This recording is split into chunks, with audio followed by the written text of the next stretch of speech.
Baiklah.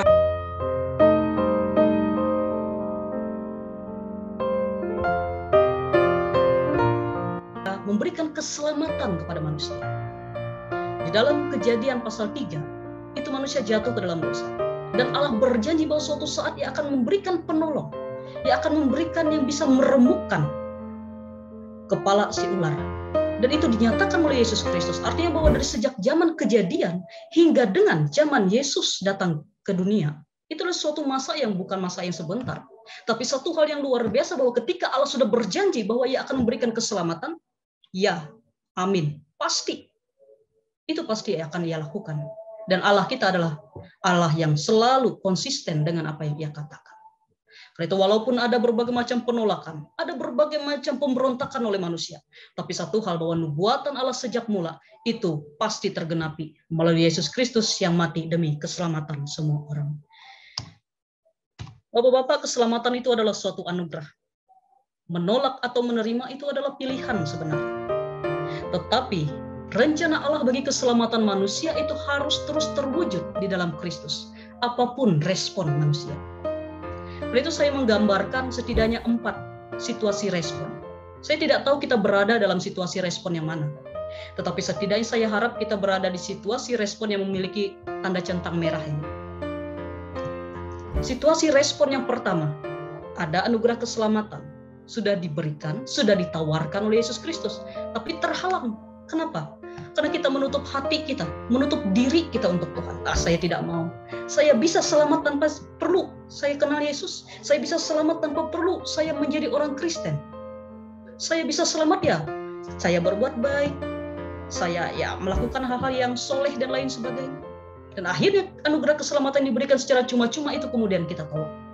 Itu respon pertama. Kita merasa percaya diri bahwa kita bisa masuk surga sendiri.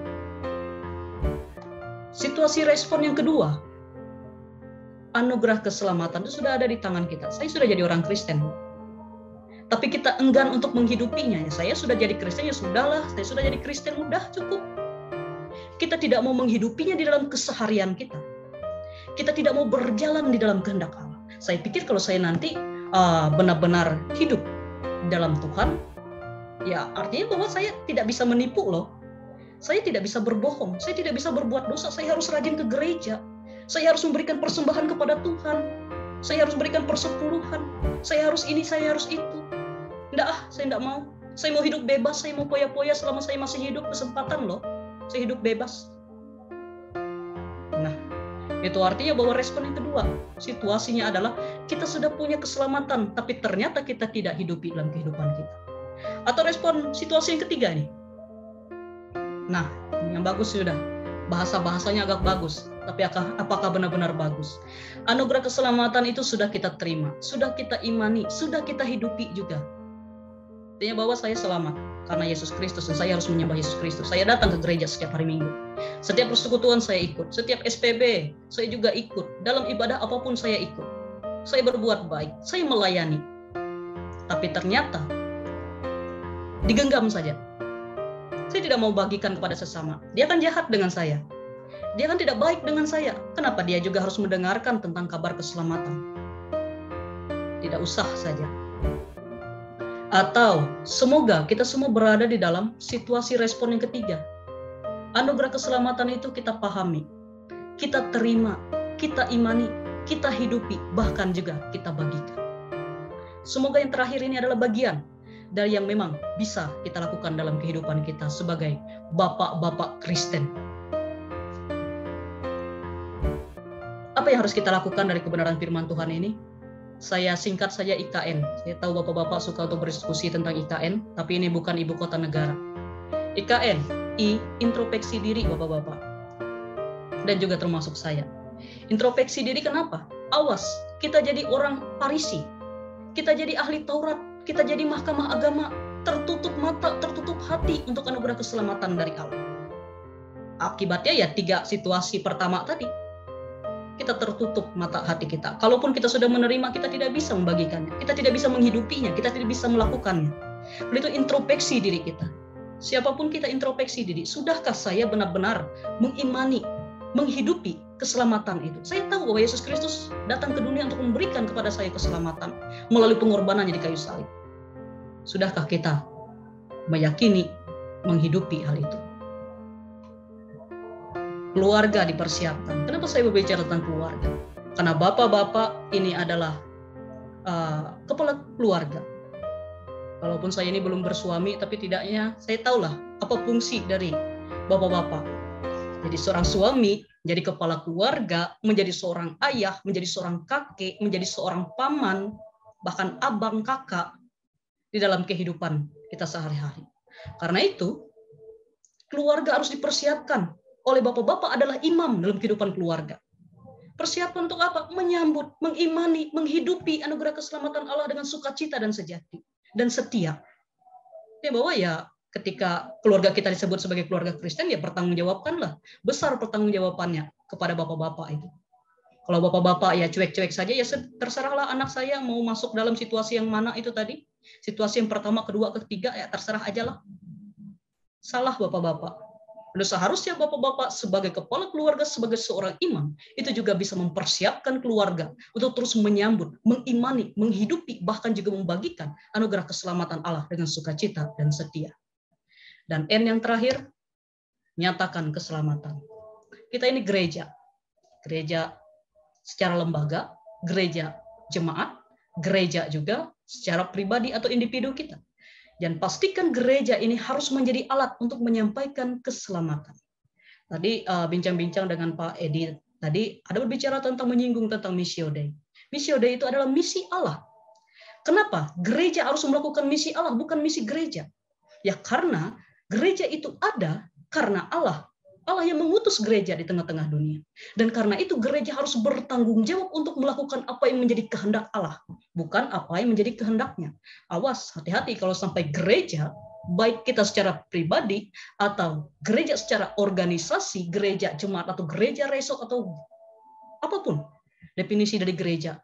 Ketika dia sudah memberontak dari Allah, dia tidak lagi melakukan Missio Dei, bukan lagi mission of God, bukan lagi misi Allah yang dia lakukan, tetapi adalah misi pribadi. Dan itu tentu saja sudah mengkhianati Allah yang sudah mengutus dia ke tengah-tengah dunia. Jadi apa bedanya ketika gereja sudah mengkhianati Allahnya? Apa bedanya manusia gereja dengan Yudas Iskariot yang sudah dipilih oleh Yesus untuk menjadi bagian dari murid-muridnya? Karena itu, nyatakan keselamatan. Gereja harus menjadi alat menyampaikan keselamatan, bukan menghalangi orang untuk menemukan keselamatan di dalam Tuhan. Bapak-bapak yang diberkati oleh Tuhan, saya percaya kita bisa melakukan IKN ini. Asal kita terus bersandar, berpegang kepada Allah yang sudah menolong kita dan sudah menyelamatkan kita. Yesus Kristus datang untuk yang pertama kali dengan menawarkan keselamatan kepada kita. Ketika Yesus Kristus datang yang kedua kali nanti, dia tidak lagi menawarkan, tetapi dia sudah memeriksa kita. Sudahkah dia ini benar-benar hidup di dalam imannya? Sudahkah dia ini benar-benar menerima, mengimani, menghidupi keselamatan yang sudah saya berikan? Dan semoga ketika Tuhan Yesus Kristus datang yang kedua kali nanti, dia bisa dapati kita benar-benar setia bersama dengan keluarga kita, beserta juga dengan seluruh anggota jemaat kita. Tuhan menolong kita, Tuhan memberkati kita. Selamat malam. Amin.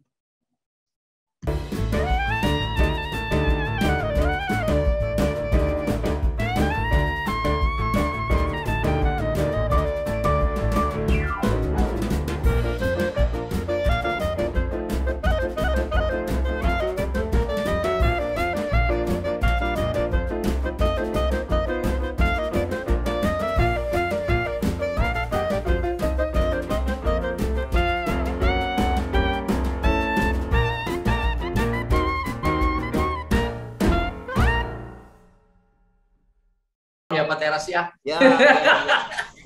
Tapi ada langkah-langkah ya Pak ya. Iya. Ada langkah-langkah untuk ini. Dan Ya. ini semestinya keadaan yang seperti ini, masukan yang dari kayak Pak Salundi gini ya. Ini sesuatu hal yang positif Pak. Jadi apa ya? Jangan kita merasa bahwa mohon maaf nih katak di dalam tempurung jadinya. Tapi kita harus berani membuka diri. Dan berani untuk melakukan perubahan.